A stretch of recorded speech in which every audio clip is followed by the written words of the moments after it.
Well, good morning and happy Friday.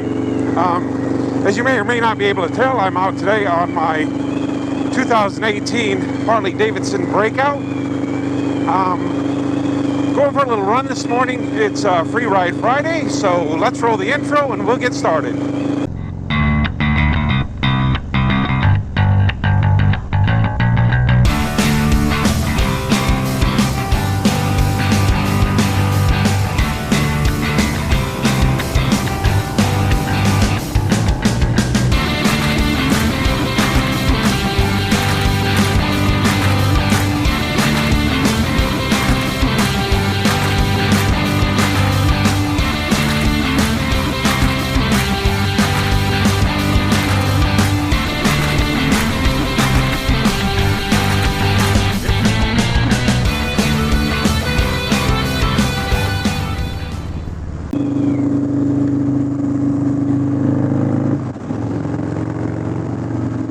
Alright, so I'm going to jump up on the freeway, and if you can't notice through the camera, it is September 11th, 2020, in case some of you are confused about my wearing of my FXRG jacket. Woke up this morning to 58 degrees here in Tulsa, Oklahoma. It is now 62, a bit cooler than we're used to this time of year. And there's some mist in the air, so there's a chance on this ride I'm going to get a little wet, but I want to get out and ride, so who gives a shit. So this morning, last time I did Free Ride Friday, which was what, 2 weeks ago, because last week we did our trip to Franklin, Tennessee, to see the guys at Moonshine Harley-Davidson. Man, still impressed with that organization.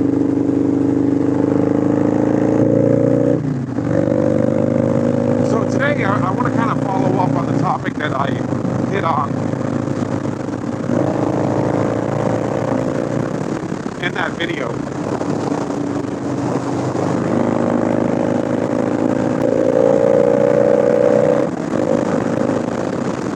And talk about, I think I'm going to put this in the context of, vehicle sales, especially in the performance vehicles, personalized vehicles. Let's just say Jeeps, Ram trucks, GM heavy-duty trucks. Those vehicles that we love to buy and personalize and make our own. And of course, Harley-Davidson dealerships, we have different personnel in different departments. We have, normally, we have folks in motor clothes, typically women in motor clothes, which I think is a wise branding move. Might sound a little sexist, but I think it's a wise branding move. We have parts, service, and of course sales. So one of the things that I've been, really kind of focusing on when I visit dealerships or when I go see my clients is speaking with individual employees about their mindset. And kind of on what I was saying last time about being an entrepreneur and creating your own brand, I really want to kind of focus on that today because I think it's important. Different Harley dealerships have different policies on and dress codes for employees. And I think if that dress code goes with your brand, I like it a lot. If it doesn't, if it's a little lax, not to single out any dealership, but sometimes I'll go in and it seems like certain departments and folks are a little lax as far as whether or not they have a look that is on brand or not. And what I mean by that is not just the dealership's brand, not just the Harley-Davidson brand, but also your personal brand. Because that is, to me, what is most important and what I most focus on, even though I'm working for the dealership. Each individual should have their own brand, their own way that they see themselves within the dealership, their own way they see themselves within the motor company or within the franchise that they're working for or representing. And that brand should be given some latitude in that people who have an entrepreneurial spirit within your business, people who have a self-branding spirit within your business, those people are going to be much more productive and much more value to your business.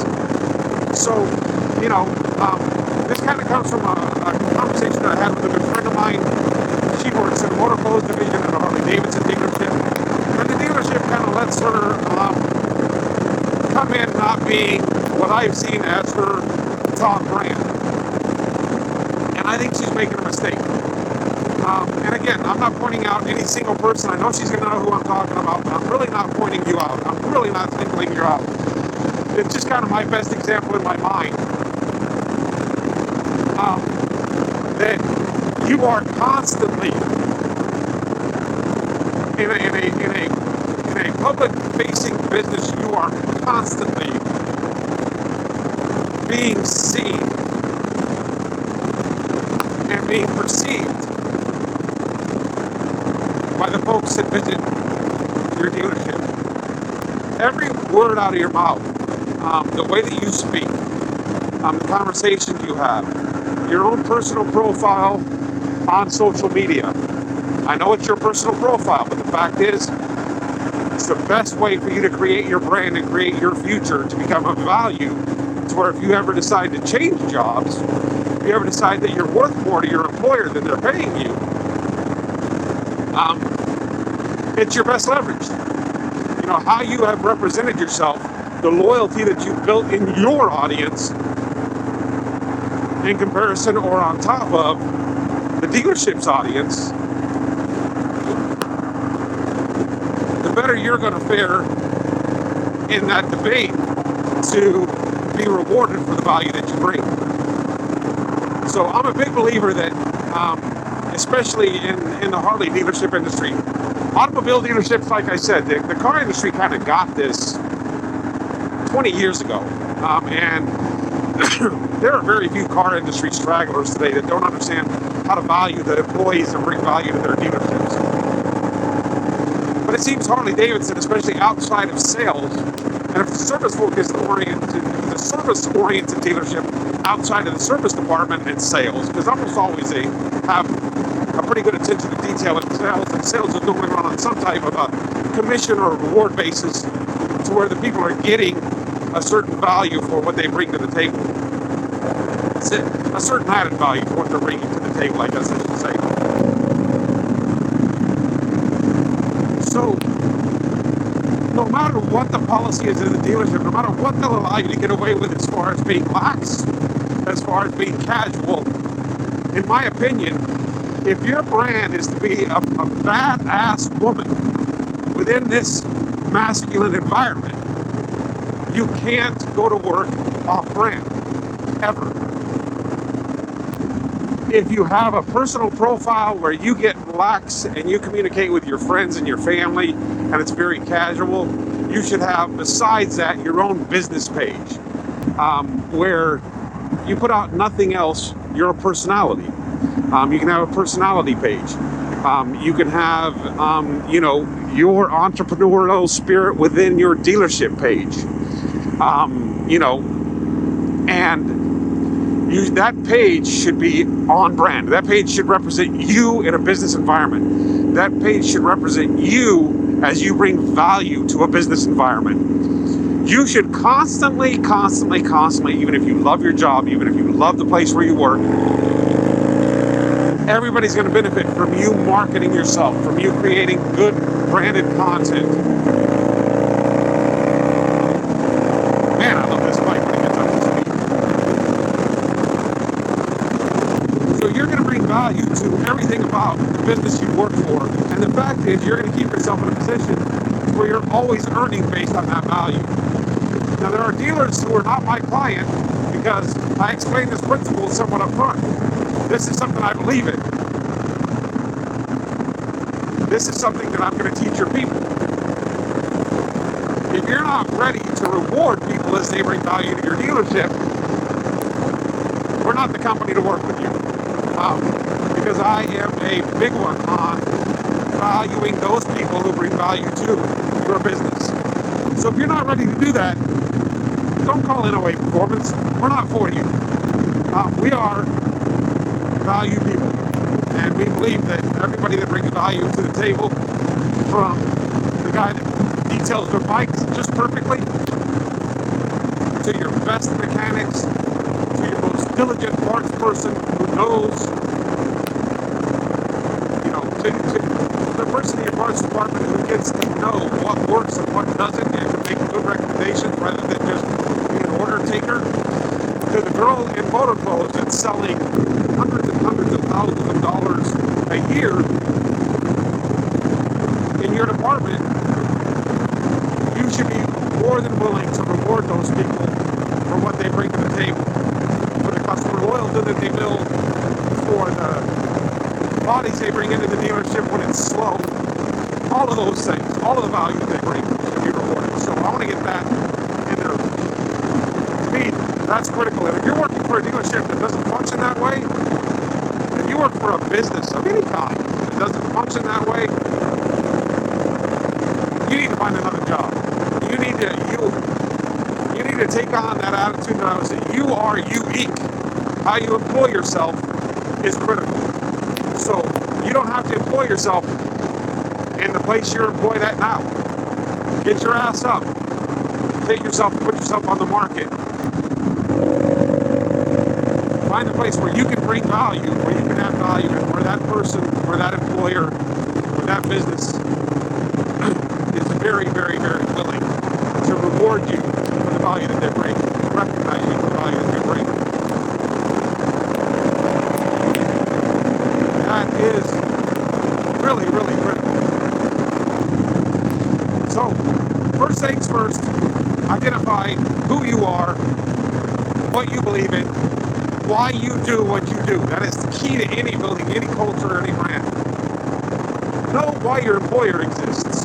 Know what your employer's culture is and how you fit into that culture, where you fit in right now. Second, where do you want to fit in? Who do you want to be? Does this all fit for you?